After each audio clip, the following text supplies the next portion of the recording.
मुझे आदेश मिला सनातन धर्म का प्रचार करो। धीरेन्द्र शास्त्री ने बताया कहां से मिलती है उनको शक्ति। धीरेन्द्र शास्त्री और हनुमान जी। पंडित धीरेन्द्र शास्त्री ने कहा कि हनुमान जी जैसा मुझे आदेश देते हैं वही मैं करता हूँ। आइए जानते हैं और क्या क्या बताया। बागेश्वर धाम के पंडित धीरेन्द्र कृष्ण शास्त्री जी ने बताया कि उनको शक्ति कहां से मिलती है। धीरेन्द्र शास्त्री। बागेश्वर धाम के पंडित धीरेन्द्र कृष्ण शास्त्री अक्सर अपने बयानों के चलते सुर्खियों में रहते हैं। उनका दावा है कि उनके ऊपर हनुमान जी कृपा है। इसकी वजह से ही वो लोगों के मन की बात, परेशानी आदि चीजों को बता देते हैं। एक टीवी इंटरव्यू के दौरान धीरेन्द्र कृष्ण शास्त्री ने कई मुद्दों को लेकर बात की। शास्त्री ने बताया कि उनके ऊपर तरह तरह के आरोप लगाए गए। प्लानिंग के साथ लोगों ने उनकी परीक्षा लेने की कोशिश की, लेकिन हनुमान जी की कृपा से वो सभी में सफल हुए। धीरेन्द्र शास्त्री ने कहा, अनपढ़ लोग भी मुझसे कहते हैं कि प्रमाण दो, जो हमारी पढ़ाई लिखाई के नहीं है।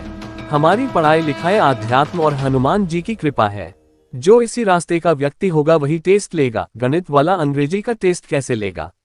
उन्होंने कहा कि इन लोगों से हमें कौन सा प्रमाण पत्र लेना है और इनके प्रमाण पत्र से हमें कौन सा वजीफा मिल जाएगा, इसलिए अब हम इनसे प्रमाण पत्र नहीं लेते, हम इनसे कह देते हैं कि तुमको चाहिए हो तो आओ। शास्त्री ने कहा कि जो भी मैं बताता हूँ उसका आदेश मुझे हनुमान जी देते हैं और उसकी अवहेलना करना या उसको गलत बताना किसी के बस की बात नहीं है।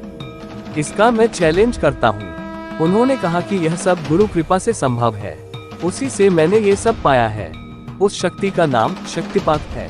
पहले हमारे दादाजी भी यही करते थे, लेकिन तब उनका एरिया सीमित था। उन्होंने कहा कि गुरु कृपा से मुझे आदेश मिला है कि आप सनातन धर्म का प्रचार करो। ये सब हम जन कल्याण के लिए करते हैं, लेकिन लोग अपनी अपनी दृष्टि से इसको देखते हैं। गुरु जी ने मुझे जो हनुमान जी की पूजा पाठ बताया था वही करता हूँ, मैं कोई बड़ा तप नहीं करता। उन्होंने कहा कि 2 विधियां गुप्त हैं, वो मंच का विषय नहीं है। हमने हनुमान जी की उन विधियों को किया, उससे ही मुझे आभास होता है और उस पल हम लोगों को बता देते हैं जो भी सामने वाले का सवाल होता है।